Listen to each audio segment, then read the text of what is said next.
సంవత్సరాల తరబడి government job కోసం వేచి చూస్తున్నారా? కేవలం 8 నెలల్లో మీ కల నెరవేర్చుకోండి. వెంటనే కింది నెంబర్స్‌కి కాల్ చేయండి.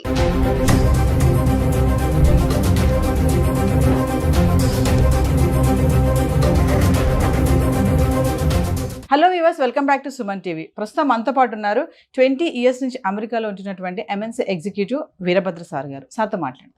నమస్తే సార్. నమస్తే. సార్, మన పిల్లలు చదవడానికి అమెరికా వెళ్ళి అక్కడ ఎందుకు చాకరీ చేస్తున్నారు అంటే, సార్ మీరు అక్కడ ఉంటున్నారు కాబట్టి మీరు అక్కడ సిచ్యువేషన్స్ చూస్తూ ఉంటారు. ఎంఎస్ చేయాలని, అబ్రాడ్ ఎడ్యుకేషన్గా వెళ్ళాలని ఇక్కడ తాకట్టు పెట్టి ఈఎంఐలు కట్టి ఏదో అమ్మేసి చేసి ఎట్లా పంపించేస్తున్నారు తల్లిదండ్రులు కూడా. అక్కడికి వెళ్ళిన మన పిల్లలు మరి ఎందుకు ఇలాంటి చిన్న చిన్న దాంట్లో ఇంక చాకరీ అనే అనుకోవాలా అంటారా? అంటే ఏం చెప్తారు సార్ ఒకసారి? నేను చెప్పేది మీ వ్యూవర్స్కి అంత నచ్చకపోవచ్చు, బట్ ఇది ఒక క్రూడ్ అనాలిసిస్. ఇది అందరికీ వర్తిస్తుందంటే మేబీ నాట్. బాగా ఆస్తిపరులు స్థితిమంతులకి ఇది వర్తించకపోవచ్చు, బట్ వాళ్ళు కూడా ఈ విషయాన్ని అక్కడ అబ్జర్వ్ చేస్తుంటారు.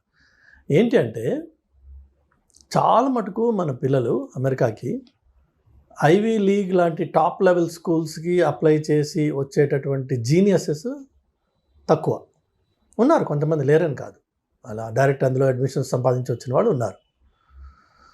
వాళ్ళు దానికి తగ్గ ఫైనాన్షియల్ ప్రిపరేషన్ తోటి రావాలి. అవి బాగా ఎక్స్పెన్సివ్. అవి $80,000 $80,000 పర్ ఇయర్ ఆర్ $100,000 వేసుకోండి పర్ ఇయర్ మినిమం ఎక్స్పెండిచర్ ఉంటుంది. 2 ఏళ్ళు మీకు మాస్టర్స్ చేస్తే $200,000. దానికి స్తోమత ఉంటే, మీకు చదువు ఉంది, తెలివి ఉంది, ఆ కాలేజీలో మీకు అడ్మిషన్ వచ్చింది, మీకు స్తోమత ఉంది, రండి. వాళ్ళు వస్తారు, చదువుకుంటారు, they get placed really well. తర్వాత మంచి ఉద్యోగాలు వస్తాయి వాళ్ళకి, and they really enjoy high class life. ఇక నెక్స్ట్ లెవెల్లో majority of our Indian students, ఇది చాకరీలు జరగడానికి కారణం ఏంటంటే, majority of our Indian students, మనము we are predominantly a lower middle class society, Indian society. కొంత మిడిల్ క్లాస్ ఉండొచ్చు, కానీ అప్పర్ మిడిల్ క్లాస్ చాలా తక్కువ. మనంతా మిడిల్ నుంచి లోవరే. పేచెక్ టు పేచెక్ లైఫ్, ఇవన్నీ ఈఎంఐస్ బేస్డ్ లైఫ్. ఈ పిల్లలు ఇక్కడ అండర్ గ్రాడ్యుయేషన్ చేస్తారు, బిఈ బీటెక్ చేస్తారు. చేసి నాన్న నేను అమెరికాకి వెళ్ళాలి అంటే, మా నాన్న దగ్గర ₹1,00,00,000 లేవు నిన్ను అమెరికాకి పంపించడానికి. అందుకని వీళ్ళు ఏం చేస్తారంటే, వాళ్ళ సీనియర్స్ తోటి మాట్లాడతారు. నువ్వు వెళ్ళావు కదా, నీకెంత ఖర్చు అవుతుంది. వాడు వీడికి మంచి రోజీ పిక్చర్ ఒకటి ఇస్తాడు.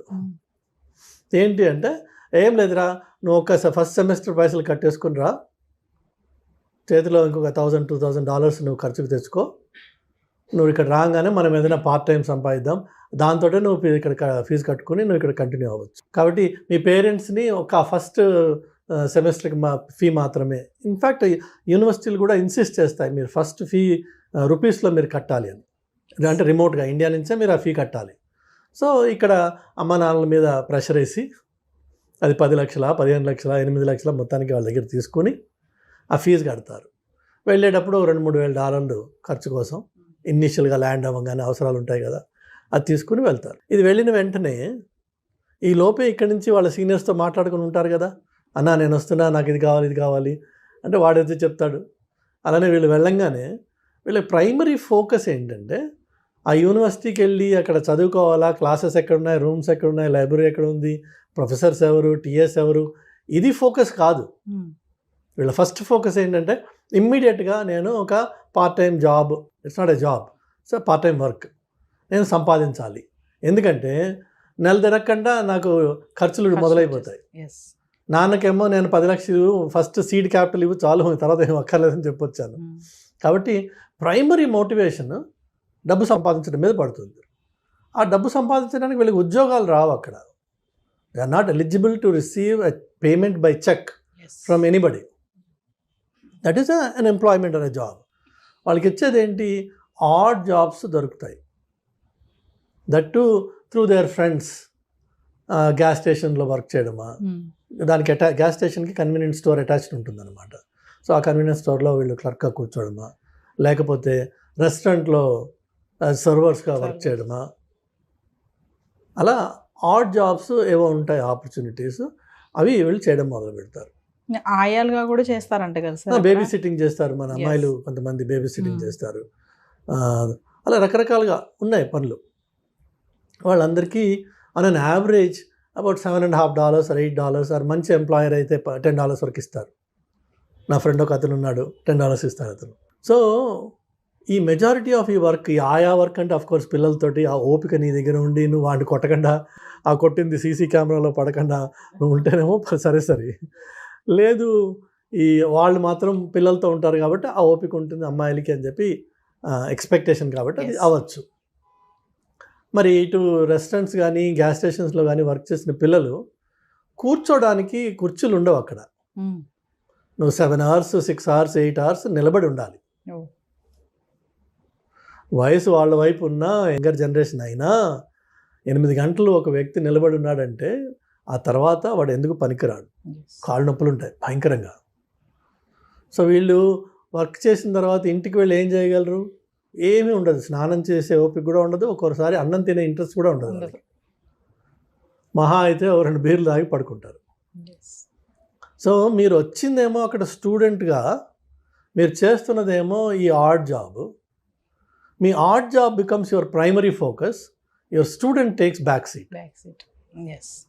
ఏదో వీక్లీ అసైన్మెంట్స్ ఏదైనా పెడితే అందులో ఇవాళ రేపు ఈ కోవిడ్ టైం తర్వాత కొన్ని కాలేజెస్ ఏం చేసేసాయంటే, మీకున్న 5 సబ్జెక్ట్స్లోంచి ఒక సబ్జెక్ట్కి మాత్రము వారంలో ఒక్కసారి కాలేజీకి రావాలి, మిగిలినవన్నీ మీరు రిమోట్గా ఆన్లైన్లో చూసుకోవచ్చు అని చెప్పి కొన్ని ఉన్నాయి ఫెసిలిటీస్.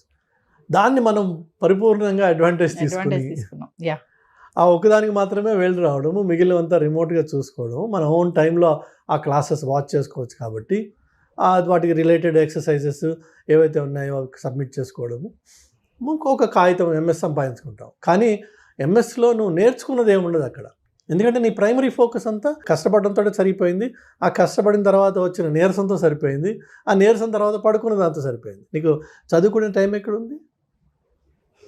దానివల్ల జీవితం ఏమైపోతుంది అంటే, నువ్వు స్టూడెంట్ అన్న పేరుతో వస్తావు కానీ ఈ నాన్ స్టూడెంట్ రిలేటెడ్ వర్క్ అంతా చేసి ఈ ఒకసారి డబ్బు సంపాదించడం మొదలుపెట్టాక మరి కోరికలు కూడా ఉంటాయి మనిషికి. అది న్యాచురల్ ప్రాసెస్. అది కోరికలు అంటే ఒక కారు కొనుక్కోవాలనో, లేదంటే మంచి ఫోన్లు కొనుక్కోవాలనో, లేదంటే ఇంటికి పైసలు పంపించాలనో. ఎందుకంటే వాళ్ళకి ఎక్స్పెక్టేషన్ ఉంది. వాళ్ళకి చెప్తావు కదా, నువ్వు నేను పని చేస్తున్నా, ఇక్కడ పైసలు సంపాదిస్తున్నా అని. సో వాళ్ళకి ఎక్స్పెక్టేషన్ ఉంటుంది, అక్కడ పంపించాలి వెనక్కి. ఈ వెనక్కి పంపించాలనే ఒక బాధ్యత మీద పడంగానే మరింత స్ట్రెస్, ఇంకా తప్పదు నేను పని చేయాలనే ఎలా అయినా సరే లోకి వస్తుంది జీవితం.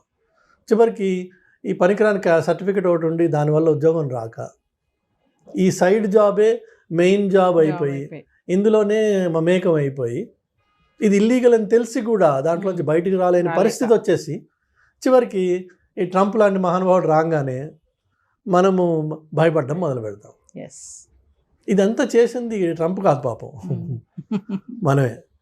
అయితే మీరు చూస్తే యాక్చువల్గా ఈ మధ్యకాలంలో ఆన్లైన్లో మీరు న్యూస్ చూసి ఉండొచ్చు, చాలామంది స్టూడెంట్స్ ఈ ఇంటర్వ్యూస్ ఎక్కడైతే పోర్ట్ ఆఫ్ ఎంట్రీలో జరిగే ఇంటర్వ్యూస్లో వాళ్ళ దగ్గర వాళ్ళ ఫోన్ ఓపెన్ చేయించి అన్లాక్ చేసి ఫోన్ తీసుకుని వీళ్ళ వాట్సాప్ చాట్లు, వీళ్ళ ఈమెయిల్స్ ఆ ఆఫీసర్స్ చదివి ర్యాండమ్గా చూస్తారు. అన్నీ ఏం చూస్తారు వాళ్ళు ర్యాండమ్గా. ఎందులో అన్నా జాబ్ అనే మాట ఉందా, అట్లానే నీ బ్యాంక్ అకౌంట్ చూపించమని అడుగుతాడు వాడు. నీకు ఎవ్రీ 2 weeks ఎవరైనా ఒక క్రెడిట్ చేస్తున్నాడు అనుకో, క్యాష్ అయి ఉండొచ్చు, అది ఒక పర్టికులర్ అకౌంట్ నుంచి నీకు ఎవ్రీ 2 weeks పైసలు పడుతున్నాయి, which means you are working part time. So వాడు క్యాష్ ఇస్తున్నా నీకు డబ్బులు పడుతున్నాయి కదా, so which means you are working. నువ్వు మళ్ళీ అక్కడికి వెళ్ళినప్పుడు నీకు నెక్స్ట్ ఎంట్రీ వాడు రిజెక్ట్ చేస్తాడు. అందుకనే స్టూడెంట్స్ ఒకసారి అమెరికాకి వెళ్ళాక మళ్ళీ వెనక్కి రావడానికి భయపడతారు. ఎందుకంటే ఈ లకునస్ వాళ్ళకి తెలుసు ఎలా పట్టుకోవాలో, ఆ తప్పులు వీళ్ళు చేశారు ఆల్రెడీ. అదర్వైజ్ నువ్వు స్టూడెంట్వి రాయల్గా వెళ్ళి రాయల్గా రా, నీ దగ్గర I-20 ఉంది, వీసా ఉంది, అక్కడ ఉన్నావు నువ్వు 6 నెలలు సంవత్సరమో వెళ్ళు రా నువ్వు. కానీ రారు మన వాళ్ళు. ఎందుకంటే మనం చేసిన తప్పు, ఆ దొంగ మనలో ఉన్నాడు, వాడు పట్టుకోవడానికి అక్కడ రెడీగా ఉన్నాడు. ఇందుకే కష్టాలు. ఇన్స్టెడ్ ఆఫ్ దాట్ నా సలహా ఏంటంటే తల్లిదండ్రులకు కానీ పిల్లలకు కానీ, నువ్వు స్టూడెంట్గా అమెరికాకి నేర్చుకోవడం కోసం అది ఏదన్నా ఒక స్పెషలిస్ట్ స్కిల్ సెట్ నువ్వు సెలెక్ట్ చేసుకో ముందే, దాని మీద వర్క్ చేయి, దాని మీద స్పెషలిస్ట్గా మాస్టర్గా, that's what is masters right. The master అవడం కోసం దట్టు లోకల్ అమెరికన్ కాంటెక్స్ట్లో ఈ మాస్టరీ ఎట్లా అప్లై చేయొచ్చు అన్నది నేర్చుకోవడం కోసం నువ్వు అక్కడికి వస్తున్నావు, అక్కడికి రావాలి. అంతేగాని అమెరికాలో ఉంటూ నీ నిత్యం జీవితం, నీ ఆలోచన, నీ పనులు, నీ పద్ధతులు అన్నీ ఇండియన్గానే ఉన్నాయి, ఇండియన్ ఓరియంటెడ్గానే ఉన్నాయి. సినిమాలు చూడడం, షికార్లు చూడడం, అన్నా తంబి ఏమని వీళ్ళతోటి తిరగడం, ఇవే ఉంటే నువ్వు అమెరికాలో ఉండి చేసిందేం లేదు. Nothing has changed other than your physical location. You continue to live like an Indian in America. So masters చేస్తూ మాస్టర్స్గా స్కిల్స్ నేర్చుకుని ఆ స్కిల్స్ ఏ డొమైన్కి అప్లై అవుతాయి, ఎలా అప్లై అవుతాయి, అది అక్కడ ఉన్నావు కాబట్టి అది అవకాశం నీకు. For simple example, silly example ఏంటంటే, ఇక్కడ మీకు పెట్రోల్ ధర 118 రూపాయల 50 పైసలు అలా ఉంటుంది. అక్కడ మీకు 118 రూపాయల 5005 4 డిజిట్స్ ఉంటుంది, డెసిమల్ తర్వాత 4 డెసిమల్స్ ఉంటుంది. సో ఎందుకు అట్లా? Have you ever asked anybody? So నీ 4th లెవెల్ యాక్యురసీకి వెళ్ళాలి అని చెప్పి ఆ పర్టికులర్ ఫీల్డ్లో ఉంది. In another field maybe no. ఇప్పుడు insurance premiums are always rounded off, there is no pennies anywhere, it's always to the dollar. ఎందుకట్లా? సో మీకు ఈచ్ డొమైన్లో నువ్వు అక్కడ లోకల్గా ఉన్నప్పుడు నలుగురితో మాట్లాడి అడిగి నేర్చుకుని నీ టెక్నికల్ స్కిల్ని ఆ డొమైన్కి అప్లై చేసే అవకాశం ఉంది. అది నీ మాస్టరీ అంటే, అది నువ్వు మాస్టర్స్ చేయడం అంటే. అంతేగాని అక్కడికి వచ్చేసి ఈ సైడ్ కిక్ని మెయిన్ కిక్ చేసుకుని అసలు నీ మెయిన్ ఫోర్స్ని పక్కన పెట్టేటప్పటికి 2 ఏళ్ల తర్వాత అన్ని కష్టాలు మొదలవుతాయి. నీ చేతకానితనంతో నీకు ఉద్యోగం రాదు కాబట్టి నువ్వు మార్కెట్ని బ్లేమ్ చేస్తావు. ఆ బ్లేమ్ మీద నువ్వు పేరెంట్స్కి చెప్పుకుంటావు, నాన్న రావట్లేదు, అమ్మ రావట్లేదు, అమెరికా నాశనం అయిపోయింది, ట్రంప్ వచ్చి ఇది చేశాడు. పాపం ఆయన ఏం చేయలేదు ఇంకా, ట్రంప్ ఆయన వేరే బిజీలో ఆయన ఉన్నాడు, ఇంకా దీని మీద ఫోకస్ చేయలేదు. బట్ పిల్లలు దయచేసి, అలాగే తల్లిదండ్రులు కూడా, వీళ్ళది తప్పు. పేరెంట్స్ కూడా చాలా మంది సార్, ఇప్పుడు అంటే మీరు అన్నారు కదా, ఇప్పుడు పేరెంట్స్ కూడా చాలా మంది ఏంటంటే, ఇగో పంపిస్తున్నాను అక్కడికి వెళ్ళి నువ్వు ఏదైనా జాబ్ చూసుకొని నీది నువ్వు కట్టుకోవాలి అని చెప్పేసి, ఇప్పుడు ఎడ్యుకేషన్ లోన్ తీసుకుంటున్నాము, కమింగ్ టు ఎడ్యుకేషన్ లోన్, ఆ ఎడ్యుకేషన్ లో నువ్వే కట్టుకోవాలి, అక్కడ ఏం చేస్తావో మాది తెలియదు, జాబ్ ఎత్తుక్కో, ఫస్ట్ జాబ్ ఎత్తుక్కో, ఇది ముందు చెప్తారు పేరెంట్స్ కూడా. కొంతమంది ఉన్నారు, అందరూ కాదు, ఖచ్చితంగా నువ్వు జాబ్ ఎత్తుకోవాలి, జాబ్ చేసుకుంటూ నువ్వు చదువుకోవాలి. మరి పేరెంట్స్ మైండ్ సెట్ కూడా ఇలా ఉంది కదా సార్. మరి అయితే పేరెంట్స్కి ఫస్ట్ వాళ్ళకి దయచేసి ఈ వీడియో చూసిన వాళ్ళు గ్రహించండి, అమెరికాకు వచ్చి మీ స్టూడెంట్ జాబ్ చేసే ప్రసక్తి లేదు, అది జాబ్ కాదు. మీరు ప్రత్యేకంగా వాడికి లక్షలు ఖర్చు పెట్టి మీరు వాడిని ఎక్కడికి పంపిస్తున్నారంటే కూలి పనికి పంపిస్తున్నారు. చక్కగా గారాభంగా పెంచుకున్న కొడుకునో కూతురునో మీరు కూలి పని కోసం అని చెప్పి అమెరికాకి లక్షలు ఖర్చు పెట్టి ఆ కూలి పని చేసుకుని నువ్వు చదువుకో అని చెప్పి పంపిస్తున్నాను. ఇన్నాళ్ళు ఇంట్లో కనీసం ఇటు గిన్నె తీసి అటుపక్క పెట్టని పిల్ల కూడా అక్కడికి వెళ్ళి బేబీ సిట్టింగ్ చేస్తుంది. బేబీ సిట్టింగ్ అంటే ఏదో ఉత్తనే ముద్దు పెట్టి ఆడుకుంటే సరిపోలా, అన్ని పనులు చేయాలి. డైపర్ మార్చడం నుంచి వాడికి పాలు పెట్టడం వరకు. కొంతమంది పిల్లలు కొద్దిగా పెరిగిన వాళ్ళు కొట్టించుకోవాలి, వాడు పిల్లడు, వాడు like a servant. You are like కాదు, you are a servant. So అది ఒకటి ఎత్తు. రెండోది వచ్చేసి మీరు ఆలోచించండి, ఒక స్టూడెంట్గా వెళ్ళిన పిల్లవాడు, స్టూడెంట్ లైఫ్ అయిపోయింది, మాస్టర్స్ మొత్తానికి ఏదో కాపీ కొట్టో వాడిని అడిగో వీడిని అడిగో కంప్లీట్ చేశాడు, వాడికి అసలు ఉద్యోగం రావట్లేదు, వాడికి కారు కొనుక్కునే హక్కు లేదు, వాడికి డ్రైవర్స్ లైసెన్స్ రాదు, వాడికి ఒక రియల్ లైఫ్ ఎంజాయ్ చేయాల్సిన అవకాశం దొరకదు. కానీ ఇండియాలో మాత్రం 25 లక్షలు 20 లక్షలు స్టూడెంట్ లోన్, ఎడ్యుకేషన్ లోన్ తీసుకుని వెళ్ళాడు, దాన్ని రీపే చేయాల్సిన బాధ్యత వాడి మీద ఉంది కాబట్టి వాడు వెనక్కి రాలేడు. అలాంటి వాడి స్టేట్ ఆఫ్ మైండ్ ఆలోచించండి, వాడు ఎంత కష్టపడుతున్నాడో అక్కడ తీర్చాలి, పెట్టిన డెబ్ట్స్ అన్ని క్లియర్ చేయాలి, ఏదో చేయాలి ఇక్కడ నేను. అది మగపిల్లవాడు. ఆడపిల్ల ఏం చేస్తుంది? నేను ఆ విషయాలు చెప్పదలుచుకోలేదు, కానీ పరిస్థితులు చాలా ఘోరంగా ఉన్నాయి వీళ్ళకి. దేశం కాని దేశంకి వెళ్ళి కమ్యూనికేషన్ స్కిల్స్ కూడా లేక అక్కడ కొన్ని పనులు చేయకూడదు. షాప్ లిఫ్టింగ్ చేసి పట్టుబడిన ఆడపిల్లలు ఉన్నారు, మీరు ఆన్లైన్లో చూడొచ్చు వీడియోస్. ఎందుకు చేశారు షాప్ లిఫ్టింగ్? ఏదో క్యాజువల్గా సరదా. అక్కడ ప్రతి షాప్లో మీకు కొన్ని వేల కెమెరాలు ఉంటాయి, మీకు కనిపించవు అవి. వాటికి లాస్ ప్రొటెక్షన్ ఆఫీసర్ అని ఒకడు ఉంటాడు, ఎల్పీపీనో ఎల్పీఓనో అంటారు. వాడికి ఒక సెపరేట్ రూమ్ ఉంటుంది, క్యాషియర్ వెనక, కస్టమర్ సర్వీస్ వెనక, వాడు ఎవరికి కనిపించడు. ఆ రూమ్లో వాడికి అన్ని మానిటర్స్ ఉంటాయి. అలానే ఇప్పుడు మీరు వేగస్కి వెళ్తే లక్షల్లో మీకు అక్కడ కెమెరాస్ ఉంటాయి. ఒక్కొక్క మనిషిని వాడికి అనుమానం వచ్చిందంటే వాళ్ళకి పిన్ చేస్తారు వాడి మొత్తం movement, every step will be tracked throughout the time. ఆ కెమెరాస్ ఒకదాని తర్వాత ఒకటి వాడిని పట్టుకుంటాయి. నీ బ్రీదింగ్, నీ చేతుల movement, everything they notice. So అదంత ఈజీ సొసైటీ కాదు అది. ఇక్కడి నుంచి అదేదో వెళ్ళిపోయి ఈ సీనియర్స్ ఏం చెప్తారు, అక్కడ ముందు ఉన్న వాళ్ళు వీళ్ళకి ఏం లేదురా మన హైదరాబాద్ లెక్కే ఉంటుంది వచ్చాయండి. ఏముంటుంది హైదరాబాద్ లెక్క? ఒకవేళ నిజంగా హైదరాబాద్ లెక్కే ఉందనుకుందాం, ఎందుకు వచ్చారా ఇక్కడికి? నువ్వు అసలు హైదరాబాద్లోనే ఉండొచ్చు కదా. అస్యూమింగ్ లేదు ఇది హైదరాబాద్ కాదు అమెరికా అనుకుందాం. మరి అమెరికా అన్నప్పుడు అక్కడ పద్ధతులు ఏంటి? ఇంటర్నేషనల్ డ్రైవర్స్ లైసెన్స్ తీసుకొచ్చి కొన్ని పనులు చేయొచ్చు, కొన్ని చేయకూడదు. అట్లా అది తీసుకొచ్చి లోకల్ కార్ రెంట్ చేసి అరెస్ట్ అయిపోయిన పిల్లలు ఉన్నారు. Because there is only a limited validity for that. కానీ మనకేమో షౌక్ ఉంది, కార్ రెంటల్ తీసుకుంటాము. లేన్ చేంజ్ చేయడం అనేది ఇండియాలో మనకు అసలు అలవాటే లేదు. ఇక్కడ లేన్ చేంజ్ అదే క్యాజువల్, లేన్ మనకి సంబంధం లేదు, డ్రైవ్ చేస్తుంటాం, లేన్ వస్తూ ఉంటాయి అక్కడ.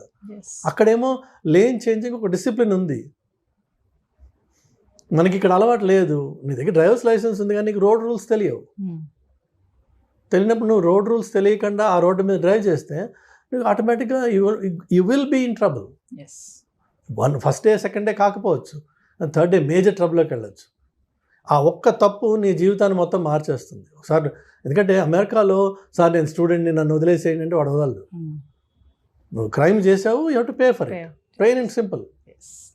జడ్జి కూడా మిమ్మల్ని కొన్ని విషయాల్లో ప్రొటెక్ట్ చేయలేడు, బికాజ్ ఫెలనీ క్రైమ్స్ అని ఉంటాయి, వాటికి మినిమం పనిష్మెంట్ ఉంది. Judge has to give it between 5 to 15 అంటారు. So judge has to give minimum 5 కంటే తక్కువ ఇవ్వలేడు ఆయన, 15 కంటే ఎక్కువ ఇవ్వలేడు. బట్ లా అలా డిక్టేట్ చేసింది కాబట్టి judge also is bound by that.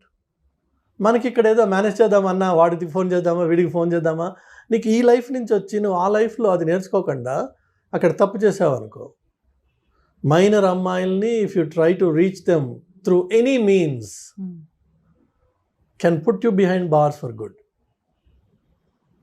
ఆ అమ్మాయి చూడడానికి 18-20 ఏళ్ళ అమ్మాయిలా ఉండొచ్చు, నీకు తెలియదు ఆ పిల్ల 13 అయి ఉంది. ఏమన్నా కెలికావు, లైఫ్ గాన్. అమెరికన్ జైల్లో 50% పైన వాళ్ళే ఉంటారు. 50% పైన అమెరికన్ జైల్లో ఇట్లా వాళ్ళ కన్సెంట్ ఏజ్, ఈ మైనర్స్ని సెక్చువల్గా అబ్యూస్ అటెంప్ట్ చేసిన వాడు ఇంకా అబ్యూస్ చేయకపోవచ్చు, అబ్యూస్ చేసిన వాడు ఉండొచ్చు, అటెంప్ట్ చేసిన వాడు కూడా will get punishment in jail. నీకు ఇవన్నీ తెలియవు అక్కడ. సో మనం వెళ్ళినప్పుడు ముక్కుసూటిగా స్టూడెంట్గా వెళ్ళాను, స్టూడెంట్గా ఉండాలి, స్టూడెంట్గా నేర్చుకోవాలి, ఈ కొత్త సొసైటీలో నేను బాగుపడాలి అనే ఉత్సాహంతో పిల్లలు వెళ్ళాలి. ఆ ఉత్సాహంతో 2 ఏళ్ల పాటు వాళ్ళ మీద వాళ్ళు పూర్తిగా ఇన్వెస్ట్ చేసి become a real master in something. అప్పుడు ఆ మాస్టర్స్ డిగ్రీకి అర్థం ఉంది, ఉత్తి కాగితం ముక్కకి అర్థం లేదు. ఫైనల్గా మా పేరెంట్స్కి ఏమైనా చెప్తారా సార్? పేరెంట్స్ దయచేసి మీ పిల్లల్ని పంపించదలుచుకుంటే మీకు ఫైనాన్షియల్ కేపబిలిటీ ఉంటే పంపించండి. అంటే 2 ఏళ్ల పాటు అతను కోర్స్ చేసేదానికి నువ్వు కంప్లీట్గా ఫైనాన్స్ చేయగలవా? 2 ఏళ్ల పాటు అతను లేక ఆమె హాస్టల్లో ఉండి కాలేజ్ క్యాంపస్లో ఉంటూ మంచి స్టూడెంట్గా ఒక లైబ్రరీలో మ్యాక్సిమం టైం స్పెండ్ చేస్తూ అవకాశం దొరికితే కాలేజ్ క్యాంపస్లోనే 20 hours అది అవకాశం దొరికితే, కండిషనల్ అది కాదు. దొరక్కపోయినా నేను నా పిల్లాన్ని ఫండ్ చేయగలను అంటే పంపించు. అంతేగాని ఈ నాకు ఫస్ట్ 10 లక్షలు 5 లక్షలు పెట్టు నేను మిగిలిన అక్కడ చూసుకుంటాను అని వెళ్తే పిల్లలు విపరీతంగా కష్టపడతారు, మానసికంగా చాలా కష్టపడతారు, చెప్పుకోలేక కష్టపడతారు, విపరీతమైన ప్రెషర్స్ వాళ్ళకి. అనవసరంగా మనం తీసుకెళ్ళి వాళ్ళని ఒక నరకంలో తోసిన వాళ్ళం అవుతున్నాం. ఈ సిచ్యువేషన్ ఇంకా చెడుతుందే తప్ప అది ట్రంప్కి మీరు ఆపాదించవచ్చు. అన్ఫార్చునేట్గా పాపం ఆయన చేసింది ఏం లేదు ఇందులో. పాపం వల్ల వచ్చింది ఏంటంటే మన అప్రోచ్లో వచ్చిన పాపం ఇది. దానివల్ల ఈ సిచ్యువేషన్ ఇంకా చెడుతుంది. ఇప్పుడు ఒక ఊర్లో ఎన్ని రెస్టారెంట్స్ ఉంటాయమ్మా, ఎన్ని లక్షల మందికి వాళ్ళు ఉద్యోగాలు ఇవ్వగలరు? నీ ఫస్ట్ ఇయర్ స్టూడెంట్ ఉన్నాడు కదా అక్కడ, ఆల్రెడీ అక్కడ వర్క్ చేసిన వాడు, ఇప్పుడు కొత్తగా స్టూడెంట్ వచ్చాడు, అదే రెస్టారెంట్లో వాడికి ఏమి ఇస్తాడు? రెస్టారెంట్స్ అయితే పెరిగిపోవట్లేదుగా నీ స్టూడెంట్స్ లాగా, కానీ ప్రతి సంవత్సరం 10,000 మంది దిగుతున్నారు ఒక టౌన్లో. ఎంతమందికి వస్తాయి ఉద్యోగాలు? సో ఇందులో కొంతమందికి వస్తాయి, కొంతమంది రావు. రానివాడు ఏం చేయాలి మరి? ఇప్పుడు హీనంగా బతుకుతున్నారు మన పిల్లలు. దానికి తల్లిదండ్రులు సహకరించి వాళ్ళని పంపిస్తున్నారు అక్కడికి. దయచేసి పంపించకండి. మీ దగ్గర ఆర్థిక స్తోమత ఉంది, మీ పిల్లవాడికి అంత తెలివి ఉంది, వాడు మంచి స్టూడెంట్, ఇక్కడ చదువుకున్నాడు, వాడికి ఫోకస్ ఉంది, అక్కడికి వెళ్తే మరింత బాగుపడతాడు, నేను దాన్ని ఫండ్ చేయగలను, నా దగ్గర డబ్బులు ఉన్నాయి, ఇల్లు అమ్మైనా సరే నేను వాడిని పంపిస్తా, ఇదే నా ధ్యేయం, వండర్ఫుల్, చెయ్యి. అంతేగాని బిడ్డ నేను 20 లక్షలు తీసుకొచ్చా, నేను ఈ 20 లక్షలే నీకు తీసుకెళ్ళు, నువ్వేం చేసుకుంటావు చేసుకో, అక్కడ తర్వాత నుంచి నీదే లైఫ్ అని పంపించొద్దు. పంపిస్తే వాళ్ళు చాలా చాలా చాలా చాలా కష్టపడతారు. నరకానికి మీరు డోర్ ఓపెన్ చేసిన వాళ్ళు అవుతున్నారు. చేయకండి ప్లీజ్.